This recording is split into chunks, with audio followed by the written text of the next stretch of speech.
वन्दितु सर्वसिद्धे ध्रुवममलमणोवमं गदिं पत्ते वोच्छामि समयपाहुड मिणुमो सुध केवली भणिदम्।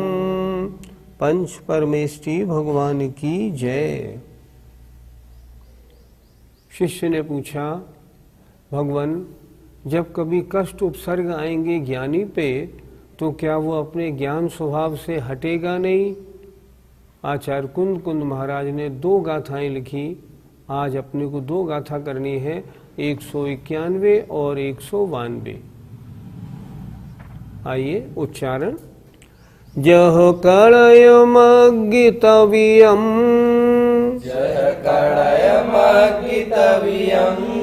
पिकणय सहावं लतं परिचयदि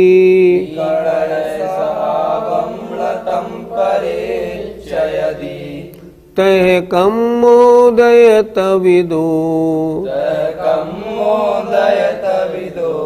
न जहदीर्णानि दुराणि तम्। बोलिए, जय कणयमग्गितव्यम् पिकणय सहावं लतं परिचयदि तह कं मोदयत विदो न जहदीर्णानि दुराणि तम्। जय कणयमग्गितव्यम् पिकणय सहावं लतं परिचयदि तह कं मोदयत विदो न जहदीर्णानि दुराणि तम्। एक एक शब्द पर अर्थ पर विचार करते हैं। जह माने जैसे, कणयम माने कनकम माने सोना, अग्गितव्यम अग्नि तपितम माने अग्नि में तपाया हुआ भी। जैसे सोना अग्नि में तपाया हुआ भी, कणय सहावम कनक स्वभाव को अर्थात सुवर्ण स्वभाव को न नहीं परिचयदि छोड़ता है। सोने को आप अग्नि में तपा लो, सब कुछ कर लो, सब कुछ कर लो, क्या वो अपने सोने का पना छोड़ देगा? नहीं छोड़ेगा। चांदी को खूब तपा लो, कुछ भी कर लो, चांदी पना छोड़ देगी? नहीं छोड़ेगी। वस्तु अपना स्वभाव नहीं छोड़ती। तह माने वैसे, उसी प्रकार कम उदय तविदो कर्मोदय से तप्त होता हुआ राणी ज्ञानी भी राणितम ज्ञानी पने के स्वभाव को न जहदी नहीं छोड़ता है। क्या अर्थ हुआ? कर्म के उदय से कोई उपसर्ग वगैरह होने में कष्ट मिला तो ज्ञानी कभी भी उस कष्ट में अपने को उलझा के और अपने उपयोग से भ्रष्ट नहीं होता, और जो अज्ञानी है वो भ्रष्ट होता है। कितना सुंदर उदाहरण दिया है।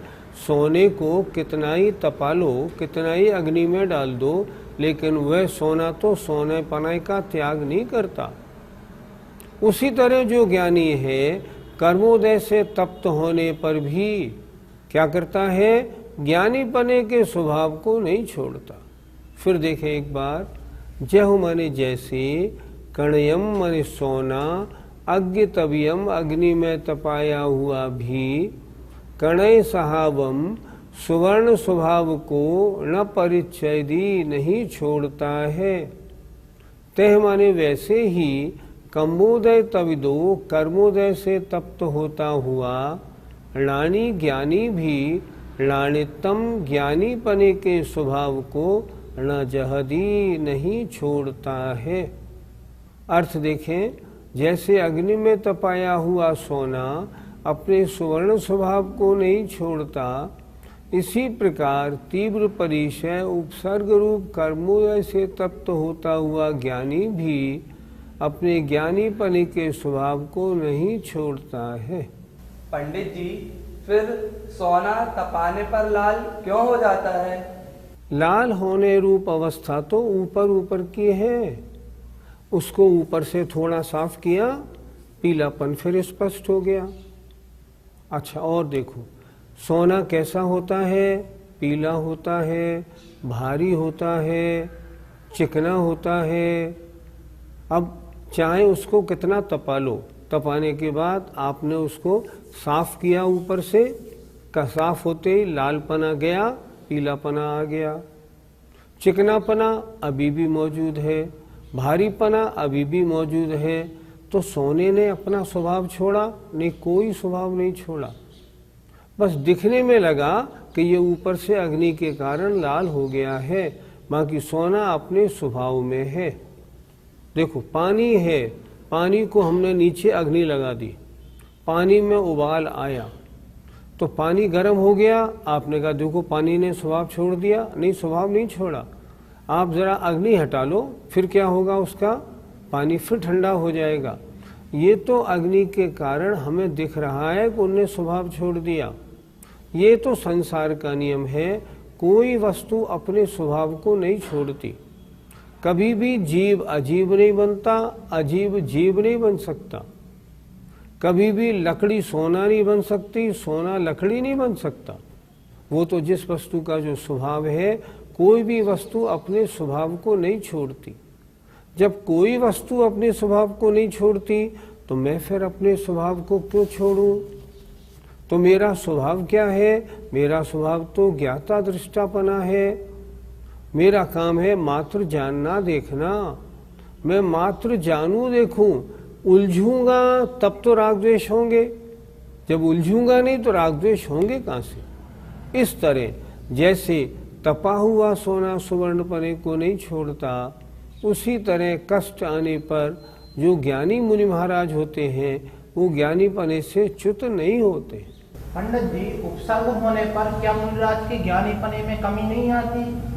अगर उपसर्ग होने पर मुनि महाराज का मन होने वाले उपसर्ग में उलझ गया, फिर ज्ञानीपना कहाँ रहा? फिर तो अज्ञानीपना हो गया। उन्होंने अपने स्वभाव को छोड़ दिया। स्वभाव था शुद्धोपयोग रूप, निर्विकल्पात्मक, उनको छोड़ के शुभोपयोग में आ गए तो मुनि महाराज कैसे हो गए? मुनि महाराज अपने ज्ञानीपने से भ्रष्ट हो गए, अज्ञानी बन गए। और जब तक ऊपर जो उपसर्ग हो रहा है उसमें वो नहीं लगे, उसको उन्होंने अपने से भिन्न माना, तत्संबंधी राग द्वेष रंच मात्र भी अपने विकल्प में नहीं आया, तब तक ज्ञानी बने रहेंगे, इसमें कोई आपत्ति नहीं।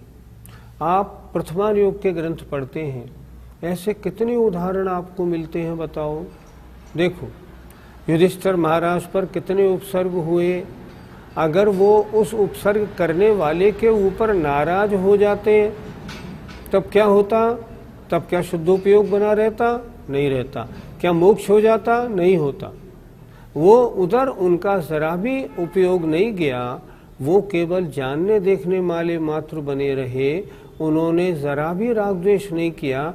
इस कारण शुक्ल ध्यान में गए और केवल ज्ञान और मोक्ष हो गया। इसलिए अगर मुनि महाराज जरा भी उसमें लगेंगे ना तो शुद्धोपयोग से भ्रष्ट होकर शुभोपयोग में आ जाएंगे और वहां उनके आश्रय बंद होने लगेगा और ज्ञानी अवस्था समाप्त हो जाएगी। समय सार ग्रंथराज में तो ज्ञानी उनको माना है जो शुद्धोपयोगी है, शुद्धोपयोग से हटे और अज्ञान दशा बताई। उसी की चर्चा हर गाथा में हो रही है। पंडित जी, कष्ट आने पर ज्ञानी मुनिराज कैसा चिंतन करते हैं? आचार्य पूज्यपाद महाराज ने अपने जीवन में जो कुछ पाया उसका एक निष्कर्ष रूप ग्रंथ लिखा, इष्टोपदेश। इष्ट माने आत्मा का हितकारी उपदेश, और उसमें उन्होंने एक बहुत सुंदर एक श्लोक लिखा, विराधकः कथम हंत्रे जनाय परिकुप्यते त्र्यंगुलम पातयन पदभ्याम स्वयं दंडेन पात्यते। विराधकः कथम हंत्रे, जो विराधना करने वाला है वो तुमको हंत्रे पीटने वाले के ऊपर जनाय पर कुप्यति, गुस्सा क्यों करेगा।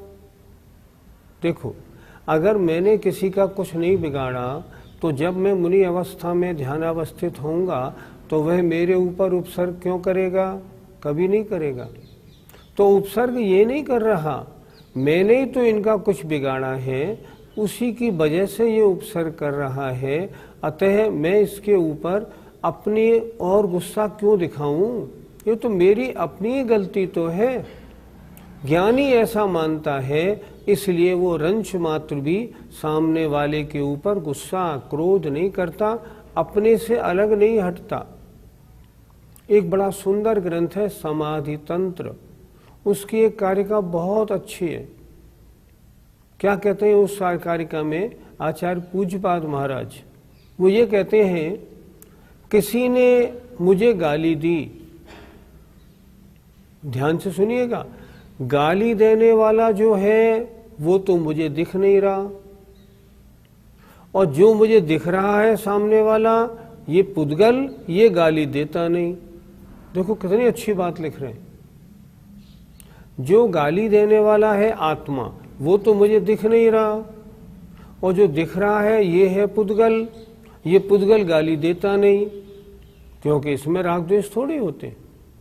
अब मैं किस पे गुस्सा करूं, जो देने वाला है वो तो सामने है नहीं, और जो सामने है उनने दी नहीं, अब मैं गुस्सा किस पे करूं। इसलिए मैं माध्यस्थो हम भवाम्यतः, इसलिए मैं माध्यस्थ भाव बनाता हूँ।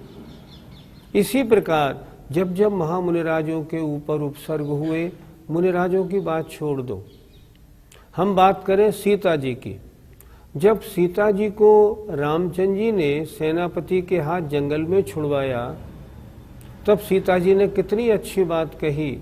लोगों के कहने से रामचंद्र जी ने मुझे तो छोड़ दिया, पर लोगों के कहने से धर्म न छोड़ दें, ये मेरा संदेश उन तक पहुंचा देना। क्यों वो नाराज क्यों नहीं हुई, नाराज नहीं हुई, क्यों, मैंने ऐसे कर्म बांधे थे जिनका फल मुझे मिला है, अब मैं समता परिणाम सहित इन फलों को भुगतूं, तब तो इनका भोगना होगा। अगर मैंने इस समय पुनः क्रोध किया तो मैं अज्ञानी बना और मैंने बंद पुनः कर लिया। अब जो ज्ञानी होता है उसके राग द्वेष परिणाम होते नहीं, और अगर किंचित राग द्वेष मन में आ गया तो शुद्धोपयोग रहता नहीं, ज्ञानीपना रहता नहीं। इसलिए जो मुनिराज ज्ञानी हैं उनके ऊपर जो उपसर्ग करने वाला उपसर्ग कर रहा है वे अपने ज्ञान स्वभाव से च्युत नहीं होते, क्योंकि वो जानते हैं किस पे गुस्सा करूं। गुस्सा करने में सबसे पहले तो मेरा अपना अहित है, इसलिए वे गुस्सा नहीं करते, अपने में ही रहते हैं। कभी शुभोपयोग में आ भी जाते हैं तो पुनः शुद्धोपयोग में लौटते हैं, और ऐसे जो मुनिराज होते हैं वो शीघ्र ही केवल ज्ञान प्राप्त और मोक्ष की प्राप्ति कर लेते हैं। गाथा 191 का पद्यानुवाद देखिए। भारी तपा कनक यद्यपि हो तथापि, भाई नहीं कनकता तजता कदापि। त्यों कर्म के उदय में तप साधु जाता, पे साधुता न तजता सुख आशु पाता। अंतिम पंक्ति का एक शब्द है आशु। आशु माने शीघ्र, अर्थात साधु जो है कर्म के उदय में तप तो जाते हैं परंतु अपनी साधुता को नहीं छोड़ते और उन्हें शीघ्र सुख की प्राप्ति होती है। आइए गाथा नंबर 192 देखते हैं। एवं जान दिड़ाणी, एवं जान दिड़ाणी, अण्णानि मूल राग में वादम अर्णाणि मुणदिराग में वादम अर्णाण तमोच्छन्नो अर्णाण तमोच्चरणो आदुसहावम् अयानन्तो आदसहावम् अयानन्तो। बोलिए एवं जानदिराणि अर्णाणि मुणदिराग में वादम अर्णाण तमोच्छन्नो आदसहावम् अयानन्तो एवं जानदिराणि अर्णाणि मुणदिराग में वादम अर्णाण तमोच्छन्नो आदसहावम् अयानन्तो।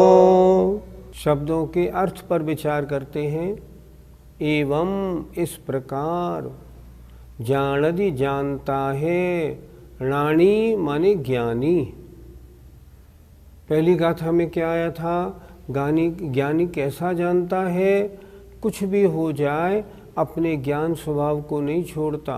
जैसे सोने को तपाएं फिर भी सोना सोनापना नहीं छोड़ता। तो पर अज्ञानी क्या करता है? देखें, अर्णाणी अज्ञानी जीव मुणदि मानता है रागम एव आदम। तीन शब्द हैं, देखो, राग मेवादम, रागम एव आदम, राग को ही आदम माने आत्मा। उसने अपने को राग द्वेष आदि विभाव परिणामों से भिन्न समझा ही नहीं है। उसने तो राग द्वेष करना अपना स्वभाव मान रखा है, इसलिए वह राग द्वेष आदि को करना यही आत्मा का अपना स्वभाव मानता है। रागम एवं आदम, राग द्वेष करना यही तो मेरा आत्मा का काम है, ये मानता है। कैसा है वो व्यक्ति? अर्णान तमोच्छन्नो, अज्ञान रूपी तम माने अंधकार से, आच्छन्नो आच्छन्न माने व्याप्त है। उसकी आत्मा कैसी है? अज्ञान रूपी अंधकार से ढकी हुई है, उसे ज्ञान प्राप्त नहीं हुआ। और कैसा है वो? आद सहावम, आत्म स्वभाव को अयानंतो न जानता हुआ। अज्ञानी कैसा है? आत्म स्वभाव को नहीं जानता है।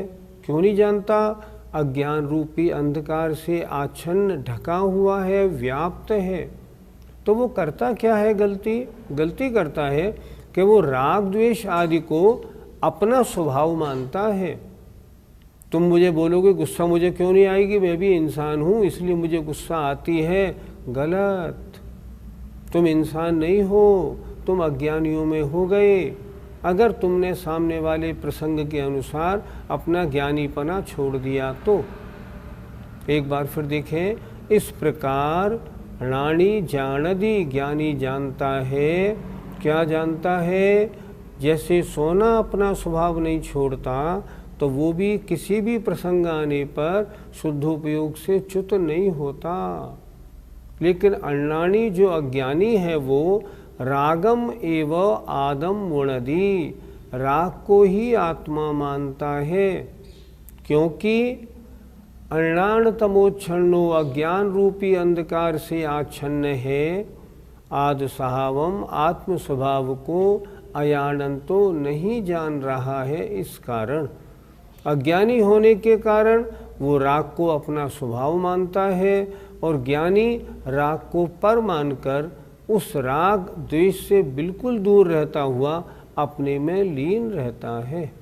भावार्थ देखें, इस प्रकार ज्ञानी जानता है और अज्ञान रूप अंधकार से आच्छन्न माने ढका हुआ, अज्ञानी आत्म स्वभाव को न जानता हुआ राग को ही आत्मा मानता है। पंडित जी, राग को आत्मा मानने से क्या होता है? राग को ही अगर आत्मा मान लिया, इसका मतलब भेद विज्ञान से दूर हो गया। अभी उसको निज पर का ज्ञान ही नहीं है। राग को आत्मा मान लेने में अभी उनको आत्म स्वरूप का ज्ञान नहीं, ज्ञानी नहीं, शुद्धोपयोगी नहीं, तो क्या होगा? आश्रय बंध में लिप्त रहेंगे। ऐसे ज्ञानियों का, ऐसे ज्ञानी नहीं, ऐसे मुनिराजों का संसार कभी समाप्त होगा? नहीं, कभी समाप्त नहीं होगा। संसार समाप्त किनका होगा? जो ऐसा अवसर आने पर भी अपने स्वभाव से च्युत नहीं होंगे। और आज तक जितने भी सिद्ध बने हैं वो भेद विज्ञान से ही बने हैं, मैं क्या हूँ और क्या नहीं हूँ। एक बड़ा सुंदर श्लोक है समय सार जी का, भेद विज्ञानतः सिद्धा सिद्धा ये किल केचन तस्सैवा भावतो बद्धा बद्धा ये किल केचन। आज तक जिन जीवों को निज पर का भेद विज्ञान नहीं हुआ वो अनादिकाल से संसार में भटक रहे हैं, और जितने आज तक सिद्ध हुए हैं वे भेद विज्ञान से ही हुए हैं। शरीर पर आए हुए उपसर्ग को उन्होंने ये माना, ये उपसर्ग मेरे ऊपर नहीं, ये तो शरीर के ऊपर है, मैं क्यों दुखी हूँ, और दुखी नहीं हुए। ऐसे ऐसे मुनि महाराजों की कथाएं आती हैं जिनको घानी में पेल दिया गया, लेकिन रंच मात्र भी उन्होंने उफ नहीं की। क्यों नहीं की? भेद विज्ञानी थे। आत्मा कभी घानी में पिलती नहीं, और घानी में जिसको पेल रहे हो वह आत्मा है नहीं, तो मैं दुखी क्यों हूँ? एक बहुत अच्छा श्लोक दिया है, न मे मृत्यु कुतो भीतिर न मे व्याधि कुतो व्यथा न हम बालो न वृद्धो हम न युवैतात्म पुद्गले। ना तो मेरी मरण होता है तो मुझे डर किस बात का? तो भेद विज्ञानी तो सोचेगा कि मैं मरता कभी नहीं। न मे व्याधि कुतो व्यथा, रोग मुझ में होते नहीं तो मुझे पीड़ा कैसी? न मैं बालक हूँ, ना वृद्ध हूँ, ना युवा हूँ, मैं तो चिन्मात्र आत्मा हूँ। और जिसको ऐसा भेद विज्ञान है, आए हुए उपसर्गों में और मजबूत हो जाते हैं। भगवान पार्श्वनाथ का जीवन चरित्र पढ़ें तो आपको लिखा मिलेगा, यदि भगवान पार्श्वनाथ पर कमठ का उपसर्ग अभी नहीं होता तो उनको अभी केवल ज्ञान नहीं होता। क्यों? जैसे जैसे उपसर्ग हुआ वे अपने आत्मा में और दृढ़ होते गए और केवल ज्ञान हो गया। अगर वो प्रसंग नहीं मिलता तो क्या होता ये, अगर वो प्रसंग नहीं मिलता तो सामान्य अवस्था में रहते, फिर जो होता वो होता। लिखा है पार्श्व पुराण में बहुत स्पष्ट। उसी तरह ज्ञानी तो इन बहिरंग प्रसंग आने पर और अपने आत्म स्वभाव में मजबूत होता है, जरा भी दुखी व्यतीत नहीं होता। पंडित जी, आज की दोनों गाथाओं में से हमें क्या शिक्षा लेनी चाहिए? हम और आप संसारी हैं, और संसारी अवस्था में जब तक हैं तब तक हमें सुख दुख, अच्छे बुरे प्रसंग, राग द्वेष के कारण संयोग वियोग नित्य होते रहते हैं। अगर उन संयोग वियोगों में और अच्छे बुरे प्रसंगों में अगर हमने राग द्वेष रूप अपना परिणमन किया, हमारा संसार कभी हिलने वाला, टलने वाला नहीं। समय सार जी की शिक्षा क्या है? हम अपने को ऐसा बना लें, ऐसे भेद विज्ञानी बन जाएं जो हमें अपना स्वरूप मालूम पड़े, मैं ये हूँ और मैं ये नहीं हूँ। अगर हमने अपने स्वरूप की पहचान कर ली तो इस संसार में रहने का हमको आनंद आने लगेगा। बीमारी होगी, हम दुखी नहीं होंगे। पैसे का नुकसान होगा, हम दुखी नहीं होंगे। कोई भी काम बुरे से बुरा होगा, हम दुखी नहीं होंगे। क्यों? वह मेरा स्वभाव नहीं। कितना अच्छा लिखा है, तू चेतन अरु देह अचेतन, यह जड़ तू ज्ञानी, मिले अनादि यतन सो बिछुड़े ज्यों पे अरु पानी, रूप तुम्हारा सबसो न्यारा, भेद ज्ञान करना। तुम्हारा स्वरूप है अन्य सब जितने पदार्थ दिखते हैं इनसे भिन्न। जितनी तुमको जो कुछ तुम्हें दिख रहा है ना, ये सब नौकर वर्गणा है, पुद्गल है, तुम्हारा स्वभाव नहीं। तुम्हारा स्वभाव तो जो जानने देखने वाला है, मैं तो वह हूँ। वो क्या कह रहे हैं, जौलो पौरुष थके न तौलो उद्यम सोचरना। अर्थात जब तक हाथ पैर जवाब नहीं दे, पौरुष नहीं थके, तब तक निरंतर उद्यम में लगे रहना, स्वाध्याय करना है, अपनी आत्मा को तदनुसार ज्ञानी बनाए रखना है। इसलिए आज की 2 गाथाएं शिक्षा दे रही हैं, संसार की परिस्थितियों में कैसे ही प्रसंग आए, अपने स्वभाव से हिलना नहीं, उनमें रचना पचना नहीं, राग द्वेष करना नहीं। गाथा 192 का पद्यानुवाद देखिए।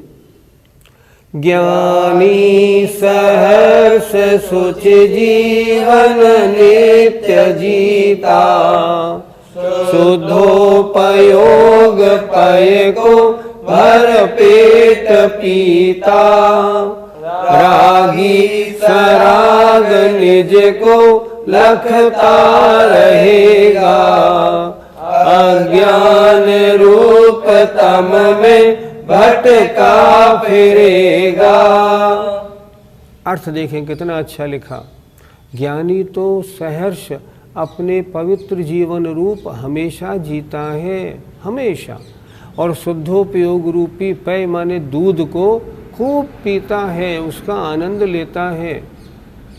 और रागी जो अज्ञानी है वो क्या है, सराग निज को, अपनी आत्मा को राग सहित देखता रहता है, उससे अज्ञान रूपी अंधकार में भटकता फिरता है, अज्ञानी बना रहता है। जय जिनेंद्र।